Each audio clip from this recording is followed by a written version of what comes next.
उत्तर प्रदेश जल रहा है और पुलिस गोली चलाने का आह्वान कर रही है। ये डरावनी तस्वीरें पश्चिमी उत्तर प्रदेश के संभल शहर की हैं। एक तरफ हथियारों से लैस पुलिस बल है और दूसरी तरफ मुस्लिम समुदाय के लोग हैं और इसके केंद्र में है एक मस्जिद जिसका नाम है शाही मस्जिद। तस्वीरों में आगजनी और पत्थरबाजी से बिगड़ते हालात देखे जा सकते हैं। क्या यह सब रोका जा सकता था? क्या कोर्ट की तरफ से सब कुछ समय पर किया गया? कहीं ऐसा तो नहीं कि जल्दबाजी में कुछ से कुछ हो गया हो? और अब तो ये भी कह रहे हैं कोर्ट ने बिना दूसरे पक्ष को सुने याचिका को मंजूर कर लिया, सर्वे का आदेश भी दे दिया। 2 घंटे में सर्वे शुरू भी हो गया और रिपोर्ट भी बन गई। इतनी जल्दबाजी की क्या जरूरत थी? इससे अविश्वास पैदा होता है। सोशल मीडिया पर हंगामा बरपा है कि मुसलमानों ने एक रणनीति के तहत पुलिस पर पत्थरबाजी करना शुरू कर दी, जिसके बाद पुलिस को लाठीचार्ज करना पड़ा। और ऐसी खबरें भी हैं कि इस झड़प में 3 लोगों की अब तक मौत हो चुकी है, नईम, बिलाल और नौमान। कुछ रिपोर्ट्स ये तक कह रही हैं कि 4 लोग भी मारे गए हैं, जिनके पीड़ितों का कहना है कि पुलिस ने सीओ की मौजूदगी में उन्हें गोली मारी है, जबकि कुछ का कहना है कि गोली पुलिस की नहीं बल्कि किसी तमंचे से निकली हुई गोली है। प्रशासन के मुताबिक इस घटनाक्रम में कम से कम 3 लोगों की मौत हुई है और कई पुलिसकर्मी भी घायल हुए हैं। कोई एटीएम से पैसे निकालने गया और घर नहीं लौटा, कोई सामान लेने गया और घर नहीं लौट सका। सौदा लेने गया था मेरा बच्चा, ना मुझसे कह के भी ना गया। वहाँ को जाता तो मुझसे कह के तो जाता। बहुत दूरी से, मस्जिद की बहुत दूरी से जाकर पुलिस ने गोली मारी है। बहुत दूरी से मारी मेरे बच्चे के पुलिस ने मारी है। जब मस्जिद का सर्वे किया गया था तब कोई झड़प नहीं हुई, तो इन्हें तकलीफ हुई कि यार कोई झड़प ही नहीं हुई। तो दोबारा दंगे जीवियों का एक समूह पहुंचा और नारेबाजी शुरू कर दी। ये है लोकतंत्र, यानी लोगों के द्वारा बनाया हुआ तंत्र। देखिए, आज संविधान दिवस है और लोगों के तंत्र का सच आपके सामने लाठी डंडे खाता हुआ सड़क पर पड़ा सांप्रदायिक हिंसा की धूल फांक रहा है। इससे बेहतर तस्वीर अमृतकाल में भारतीय लोकतंत्र की हो ही नहीं सकती। सवाल है, हिंसा क्यों हुई? उत्तर प्रदेश पुलिस की नाकामी के साथ साथ क्या यह भी सच है कि जब सामने भीड़ एक समुदाय विशेष की हो तो बात गोली चलाकर ही करनी होती है? इसका सच जानना अब बहुत जरूरी है। ऐसी तमाम अफवाहें फैलाई जा रही हैं। सोशल मीडिया ऐसे जहरीले लोगों से भरी पड़ी है जो इन 3 मौतों को जस्टिफाई करने के लिए भीड़ का पत्थरबाज होने का हवाला दे रहे हैं। यही लोग बहराइच में कुछ दिन पहले गोपाल मिश्रा की हत्या पर कह रहे थे कि किसी ने झंडा उखाड़कर अपना झंडा लगा दिया तो क्या आप उसे गोली मार दोगे? ये कहने वाले आज कह रहे हैं कि कोई पत्थर उठाए तो उसके हाथ उठने लायक नहीं रहने चाहिए। सोशल मीडिया आज ऐसे दोगले और नकली राष्ट्रवादियों से सड़ रहा है।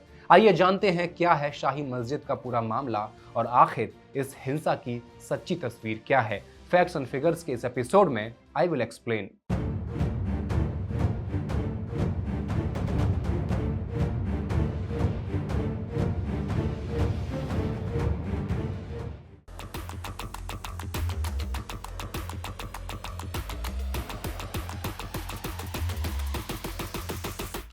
नमस्कार, मैं हेमंत और आप पॉलिटिक्स देख रहे हैं। 2 पक्ष हैं, एक हिंदू पक्ष है और एक मुस्लिम पक्ष, और सेंटर में सदियों पुरानी ये मस्जिद है।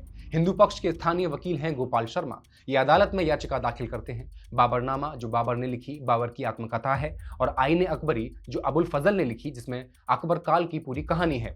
अपनी याचिका में गोपाल शर्मा कहते हैं कि इन किताबों में इस बात का उल्लेख है कि जिस जगह पर आज जामा मस्जिद है या शाही मस्जिद है, वहां एक समय पर हरिहर मंदिर हुआ करता था। मंदिर को मुगल सम्राट बाबर ने 1529 में ध्वस्त कराया था। इसके बाद उसी स्थल पर मस्जिद का निर्माण कराया गया, जबकि इसका काउंटर करते हुए संभल के इतिहास पर तारीख संभल किताब लिखने वाले मौलाना मोईद कहते हैं बाबर ने इस मस्जिद की मरम्मत करवाई थी। ये सही नहीं है कि बाबर ने इस मस्जिद का निर्माण करवाया था। ये ऐतिहासिक तथ्य है कि बाबर ने लोधी शासकों को हराने के बाद 1526 में संभल का दौरा किया था, लेकिन बाबर ने जामा मस्जिद का निर्माण नहीं करवाया था। मौलाना मोईद के मुताबिक बहुत संभव है कि इस मस्जिद का निर्माण तुगलक काल में हुआ हो। इसको बनाने की कला और शैली भी मुगल काल से मेल नहीं खाती है। अच्छा, ये तो बात हो गई वाद विवाद की। अब ये हिंसा कैसे हुई इसकी बात करते हैं। कैला देवी मंदिर के महंत हैं ऋषिराज गिरी महाराज, जो दावा करते हैं कि संभल की शाही मस्जिद हरिहर मंदिर है और 19 नवंबर को सिविल कोर्ट में एक याचिका दायर करते हैं और मांग करते हैं कि इस मस्जिद का सर्वे करवाया जाए। कोर्ट 7 दिनों के भीतर सर्वे कराने का आदेश देते हुए टीम से वीडियो और फोटोग्राफी सहित रिपोर्ट जमा करने का आदेश दे देती है। इसके लिए अदालत रमेश सिंह राघव को एडवोकेट कमिश्नर नियुक्त कर देती है। पिछले रविवार को जब सर्वे टीम जामा मस्जिद पहुंचती है तो लोगों की भीड़ वहां जमा होने लगती है। इस पे संभल के डीएम राजेंद्र पेंसिया बताते हैं कि पिछली बार रात होने की वजह से सर्वे पूरा नहीं हो पाया था, इसलिए रविवार को सर्वे किया गया। इसका मतलब है टीम इतनी नौसिखिया रही होगी कि उसे इस बात का अंदाजा भी नहीं रहा कि किस समय जाना चाहिए या कितने समय तक सूरज ढल जाएगा। सवाल ये भी है कि जब एक बार पहले सर्वे हो चुका था तो रविवार को सर्वे फिर से क्यों कराया गया। एक बार पूरा मसला सपा प्रमुख अखिलेश के मुंह से भी सुन लेते हैं।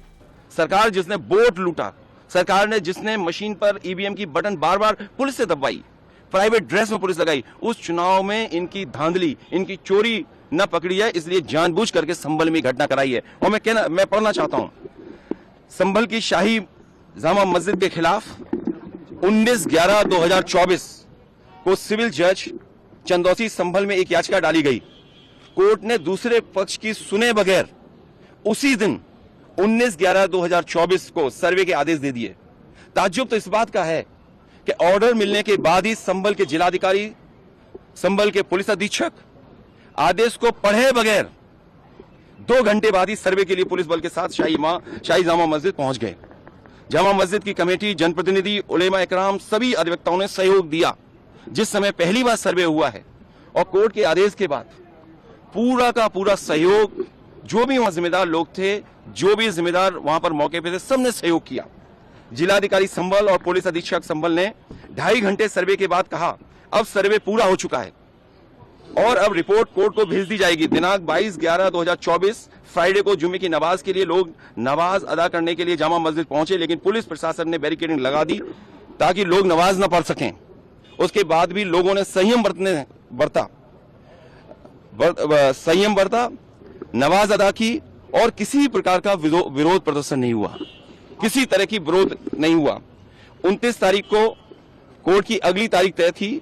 शाही जामा मस्जिद की कमेटी और मुस्लिम समाज के सभी लोग कोर्ट के केस की पैरवी के लिए तैयारी कर रहे थे, परंतु दिनांक 23 तारीख को रात पुलिस प्रशासन द्वारा कहा गया कि 24 तारीख को यानी अगले दिन सुबह को दोबारा सर्वे किया जाएगा। आखिरकार पहले एक बार सर्वे हो गया। ये आदेश पुलिस प्रशासन को किसने दिया कि दोबारा सर्वे आपका होगा, जब पहले सर्वे में सब लोगों ने सहयोग मदद की, पूरा सर्वे हुआ, किसी को आपत्ति नहीं थी सर्वे पर, लेकिन जानबूझ करके आगे शाही जामा मस्जिद की कमेटी और अधिवक्ता ने कहा कि एक सर्वे तो मुकम्मल हो चुका है, अब दूसरे सर्वे की क्या आवश्यकता है।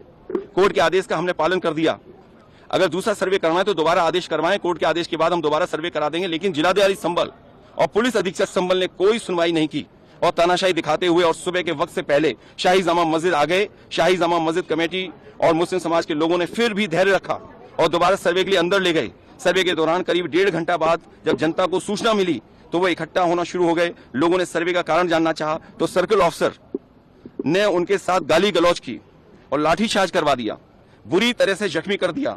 इसका विरोध करते हुए चंद लोगों ने पत्थर चलाए, जिसके बदले में पुलिस, सिपाही से लेकर अधिकारी तक ने अपने सरकारी और प्राइवेट हथियारों से गोलियां चलाई, जिसकी वीडियो रिकॉर्डिंग है, जिसके एवज में दर्जन लोग गोलियों से घायल हो गए। 5 मासूमों जो कि अपने घर से सामान लेने के लिए निकले थे, उनकी मृत्यु हो गई। डीएम साहब और अखिलेश यादव जाहिर है पूरा मसला मुस्लिम पक्ष का सुनकर ही बात कर रहे होंगे। उनके बयान अलग अलग हैं, ये समझ में नहीं आता ऐसा क्यों। अब पत्थरबाजी हुई थी या करवाई गई थी, ये भी जानने के लिए ये वीडियो देखिए और गौर से सुनिए जनता किस तरह के नारे लगा रही है।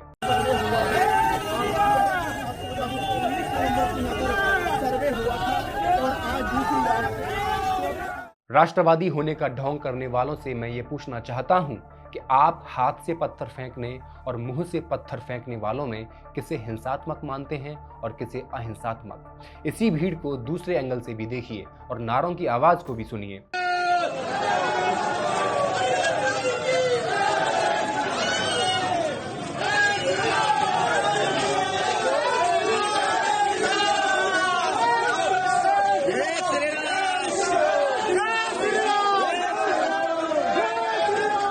डीएम साहब के मुताबिक सर्वे ठीक चल रहा था, लेकिन मस्जिद के बाहर पहुंची भीड़ ने अचानक से पुलिस पर पथराव किया, जिससे तनाव की स्थिति पैदा हुई। मैं गया था तब मेरे सामने डीआईजी महोदय, एसपी और डीएम आपस में ये डिस्कशन कर रहे थे कि तुरंत गोली चलाने का ऑर्डर लिया जाए। कौन कर रहे थे? एसपी साहब थे, डीएम साहब थे और डीआईजी साहब थे। मैं उस टाइम वहाँ मौजूद था। ये कहना बिल्कुल गलत है। पुलिस गोली हमारे सामने चला रही थी, मैं मौके पे मौजूद था। लेकिन ये हैरानी की बात है कि अदालत में मंगलवार दोपहर ये वाद दायर हुआ। बिना विपक्ष को सुने सर्वे करने का आदेश दे दिया गया और उसी दिन शाम को ही सर्वे भी हो गया, जबकि रिपोर्ट देने के लिए 29 नवंबर तक का समय था। इससे जाहिर होता है कि पूरी योजना के तहत ही विवाद पैदा किया जा रहा है। लेकिन क्यों इतनी जल्दबाजी, क्यों? क्या सपा प्रमुख अखिलेश यादव की बात सही है? क्या चुनाव की धांधली छुपाने के लिए ऐसा किया गया है? ये वीडियो संभल का बताया जा रहा है और जमकर वायरल भी हो रहा है। आप भी देखिए।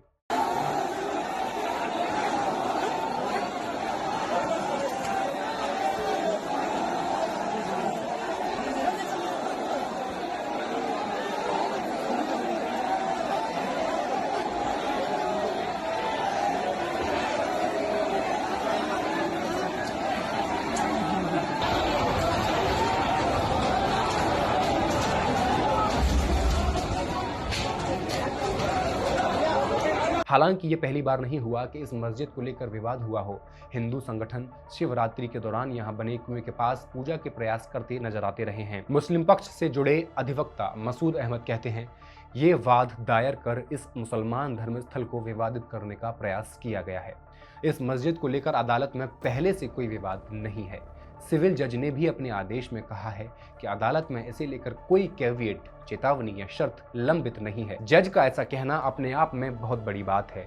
क्यों, बताता हूं। देखिए, इस केस में किसका पक्ष मजबूत है और किसका कमजोर ये तो नहीं बताया जा सकता, वो तो अदालत तय करेगी। लेकिन कांग्रेस मुख्यालय से जारी बयान में शाहनवाज आलम ने जो कहा है वो जान लेना बहुत जरूरी है।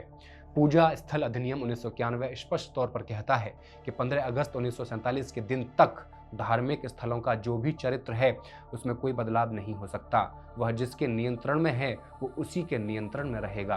पूजा स्थल के चरित्र और नियंत्रण को चुनौती देने वाली कोई याचिका किसी भी कोर्ट में स्वीकार भी नहीं की जा सकती है। ऐसे में संभल की जिला अदालत द्वारा ऐतिहासिक जामा मस्जिद को मंदिर बताने वाली याचिका का स्वीकार कर लिया जाना ही कानून विरोधी कदम था। शाहनवाज आलम ने कहा कि संभल के सिविल जज ने सर्वे का आदेश देते समय भी यह स्वीकार किया कि पूर्व में इस मुद्दे को लेकर कोई कैविएट या शिकायत लंबित नहीं है।